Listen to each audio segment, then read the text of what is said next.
संचार माध्यम से आपसे मुलाकात हो रही है और विशेष रूप से हर्षित इसलिए भी हूं कि इस बीच में मैंने लगभग कई दर्जन वेबकास्ट किए हैं, कई दर्जन मैंने शोज किए हैं, इंटरनेशनल शोज किए हैं अपने स्टूडियो से, अपने घर से। लेकिन हर बार मेरा मन था कि मैं बैंक के लोगों से बातचीत करूं, बैंकिंग के लोगों से बातचीत करूं, इंश्योरेंस सेक्टर के लोगों से बातचीत करूं, क्योंकि चर्चा अक्सर हो रही है पुलिस कर्मियों के साहस की, और निश्चित रूप से पुलिसकर्मियों ने अद्भुत काम किया है। चर्चा अक्सर हो रही है हेल्थ केयर के लोगों की, डॉक्टर्स की, नर्सेस की, आप सबने भी बहुत मेहनत का काम किया है। लेकिन अनायास चर्चा छूट रही है इस देश के शरीर में अर्थतंत्र का रक्त बहाने वाले हमारे बैंकिंग के साथियों की, हमारे इंश्योरेंस के साथियों की, जिन्होंने इस मुश्किल दौर में बहुत ही सीमित स्थिति में, आप समझिएगा कि एक बैंकर जब अपने ऑफिस में बैठता है, बैंक तो बंद नहीं हुए, बैंक काम करते रहे, तो उसके सामने कितने प्रकार के लोग आते हैं, किस किस प्रकार की दुविधाओं सुविधाओं से जुड़े हुए लोग आते हैं, और वो बड़ा निश्चिंत होकर उनके साथ काम करता रहता है। इसमें आप लोग चपेट में भी आए, साहसपूर्वक कुछ लोगों ने युद्ध भी लड़ा, हमारे कुछ साथी हमारे बीच रहे भी नहीं इस कोरोना नामक दैत्य से लड़ते हुए। मैं उन सबको श्रद्धांजलि देता हूं और जो जुटे रहे उन सबको सलाम करता हूं, उनको प्रणाम करता हूं। आप सबको साधुवाद, आप सब पात्र हैं इसके। विशेष रूप से स्टेट बैंक ऑफ इंडिया तो मेरा निजी बैंक भी है, क्योंकि मेरा स्वयं का खाता भी और मेरी पत्नी का खाता भी आप ही के यहाँ है। आप ही के माध्यम से मुझे अपने अर्थतंत्र का पता चलता है, और आपकी जो एसबीआई लाइफ की जो इंश्योरेंसिंग है उस पर भी उतना ही भरोसा लोगों को भारत में है जितना स्टेट बैंक में है। हमारे देश में 70-71 साल बाद जितने भी संस्थान बने हैं, मजबूत हुए हैं, उनमें ये दुर्भाग्य ही है और आपका सौभाग्य है कि बहुत कम संस्थान ऐसे हैं जिन पे जनमानस आंख मूंद कर भरोसा करता है। जैसे हमारी भारतीय सेना पर जनमानस भरोसा करता है कि राजनीति किसी भी दिशा में चली जाए, फिल्में किसी भी दिशा में चली जाएं, सामाजिकता का डिस्कोर्स किसी दिशा में चला जाए, लेकिन एक पल है, एक चीज है, और वो है सेना जिस पर लोग भरोसा करते हैं। ऐसे ही बैंकिंग में जब समय आता है, नाम आता है, इंश्योरेंस में जब नाम आता है, तो उसमें स्टेट बैंक ऑफ इंडिया पर लोग वैसा ही भरोसा करते हैं जैसा कमोबेश भारतीय रिजर्व बैंक पर करते हैं। तो आप सबके इस विश्वास भरे संघर्ष के लिए भी मैं आप सबको बधाई देता हूं। आइए आज का सत्र प्रारंभ करते हैं। इस सत्र ने नुकसान क्या किया है, और अब ये कोरोना धीमे धीमे विदा हो रहा है, मनुष्य की जिजीविषा से हार रहा है। वैक्सीन तो अभी आई नहीं है, आ जाएगी, हम आशा करते हैं कि हमारे तमाम वैज्ञानिक लगे हुए, लेकिन मनुष्य की जिजीविषा के आगे कोरोना हथियार टेक रहा है। और भारत में आकर कोरोना तो वैसे भी, मैंने बहुत पहले, अगर आपने मेरे शुरुआती सत्र देखे हो तो मैंने पहले भी कहा था आपसे कि ये कोरोना आया कहीं से हो, ये हार के भारत से जाएगा, और आज हार भी रहा है। एक और अनुरोध कर दूं, जितने लोग सुन रहे हैं, आपकी आवाजें मुझ तक नहीं पहुंच रही तालियों की, लेकिन आप जहां बैठे हैं वहां तालियां बजाते रहे जब जब आपको अच्छा लगे, ताकि मुझे पता चलता रहे, क्योंकि मेरा अभ्यास तो वही बना रहना चाहिए। भाई आपका अभ्यास तो बैंकिंग का पड़ा हुआ है, हमारा अभ्यास छूट गया है।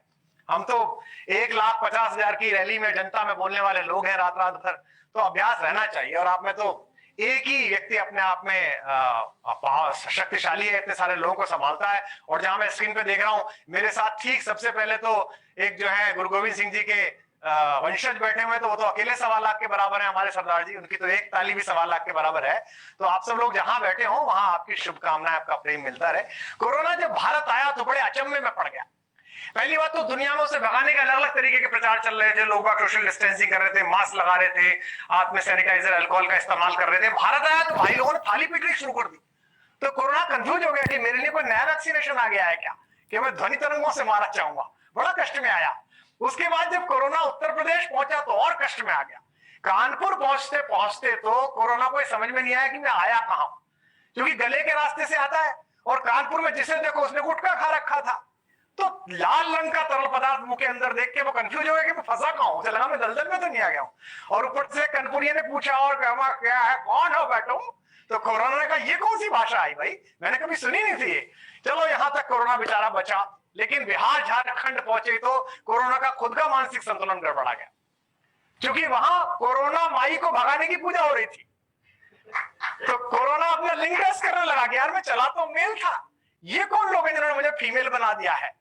उसको बड़ा आश्चर्य हुआ कि मेरे पुरुषत्व को पूरी दुनिया के बड़े बड़े लोग ग्रहण नहीं लगा पाए, ये बिहार के महान लोग हैं। अभी बिहार चुनाव में मैं देख रहा हूं, भीड़ की भीड़ है रैलियों में। खैर आज तो अंतिम दिन हो गया, आप कल तो जनगणना ही होगी, परसों तो 10 तारीख को रिजल्ट आ जाएगा, आज पोलिंग हो गई आखिरी। लेकिन मैं आश्चर्य में था भीड़ की भीड़ इकट्ठी है। और पूछिए उनसे, एंकर पूछती है उनसे, बिहार के हमारे मजबूत धुरंधर चंद्रगुप्त के वंशजों से, आप कोरोना से वो नहीं, आप अरे कोई कोरोना वरोना नहीं है यहाँ। अच्छा किसी को हो, कोई छींक दे तो क्या, अब हम सांस रोक लेते हैं 15 मिनट, अच्छी तरह है ये सब 15 मिनट सांस रोक लेते हैं, उसके बाद वो जिंदा भी रहते हैं। तो ये जो कोरोना है अब भारत में मानसिक रूप से टूट रहा है। और देखिए, आपदा से लड़ने का, आपत्ति से लड़ने का बीज मंत्र भारतीय संस्कृति में है। पूरा विश्व हचकचा क्यों गया, लोगों ने आत्महत्याएं क्यों शुरू की, डिप्रेशन में क्यों आए, भारत में कमोबेश ये हालत नहीं बने, उसका कारण है कि भारत के बीज मंत्र में सिखाया गया। अभी जब मैं आपके इंश्योरेंस सेक्टर के बारे में पढ़ रहा था, एसबीआई लाइफ के बारे में, तो मैं मुझसे कोई कह रहा था कि साहब पौराणिकी में कहां जिक्र है इंश्योरेंस का, आप तो इतना सारा धर्मशास्त्र पढ़ते हो, इंश्योरेंस का कहीं जिक्र है? मैंने कहा ऋग्वेद के सबसे शुरुआती सूक्त में ही इंश्योरिंग बातें कही गई हैं। यतो यत् समाहिसे अभयम कुरु प्रजाभ्याम, भगवान को क्या कहा गया है, आप कुछ भी करो प्रजा को अभय रखो, प्रजा को यह भय ना हो कि मैं मर जाऊंगा तो क्या होगा, मैं नहीं रहूंगा तो मेरे परिवार का क्या होगा। तो बेसिकली इंश्योरेंस सेक्टर के लोगों, आप याद रखना, आप ईश्वर का काम कर रहे हो।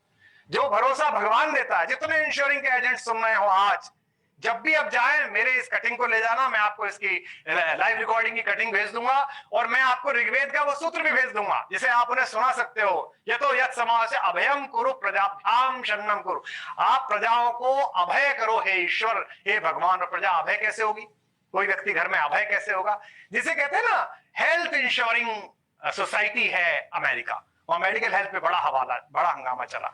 कुछ ऐसे हैं जो आपको एंटरप्रेन्योरिंग सिखाते हैं, कैलिफोर्निया के स्टेट है, वहां अगर आप 12वीं पढ़ने के बाद और आप कुछ करना नहीं चाहते, आप एंटरप्रेन्योर बनना चाहते हैं, तो वो $2000 आपको हर मंथ दे देते हैं कि भाई तुम कुछ करके देखो, कुछ बनाओ। बहुत सारे लोगों को पता होगा कि बड़े बड़े उद्योग जगत के महारथी उसी स्कीम से आगे तक आए हैं, जो आगे पढ़े ही नहीं ज्यादा, केवल 12वीं के बाद उन्होंने सरकार से एड ली, 1.5 साल में कुछ। ऐसे ही कुछ लोग हैं जो नौकरी की इंश्योरेंस देते हैं कुछ देश। भारत तो खैर अभी इस व्यवस्था में आया नहीं है, अभी प्रगतिशील देश है, ईश्वर करे हम सब लोग मेहनत करें कि देश ऐसी स्थिति में आए कि हम इंश्योर करें। तो बेसिकली इंश्योरिंग जो है वो स्टेट का काम है, और स्टेट किसका प्रतिनिधि है, स्टेट